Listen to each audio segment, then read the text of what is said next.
புட்டிப்பால் ஏன் கொடுக்குறாங்க, அதனால வர பிரச்சனைகள்லாம் என்ன, அப்படி புட்டிப்பால் கொடுக்குறோம்னா எப்படி அதை கரெக்டா கொடுக்கறது. ஃபர்ஸ்ட் பாட்டில் ஃபீடிங்னால இருக்கிற பிரச்சனைகளை பார்ப்போம். குழந்தைங்க ரொம்ப நேரம் பாட்டில் ஃபீடிங் பண்ணிக்கிட்டே இருந்தாங்கன்னா அந்த பாட்டில் பல்ல பட்டுக்கிட்டே இருக்கும். இதனால சொத்தப்பல் வர்றதுக்கு வாய்ப்பு இருக்கு. பாட்டில் டைப் அப்படின்னு நீங்க பாத்தீங்கன்னா பிளாஸ்டிக் பாட்டில் தான் பெரும்பாலான பெற்றோர்கள் யூஸ் பண்றாங்க. இந்த பிளாஸ்டிக்ல இருக்கிற பிரச்சனை என்னன்னா இன்ஃபெக்ஷன் ரொம்ப சீக்கிரமா வர்றதுக்கு வாய்ப்பு இருக்கு.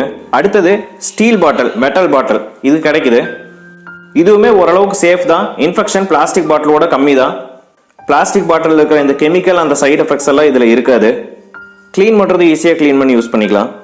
ஸோ என்னை பொறுத்த வரைக்கும் இந்த ஸ்டீல் பாட்டில் கொஞ்சம் பெட்டரான ஆப்ஷன் நினைக்கிறேன்.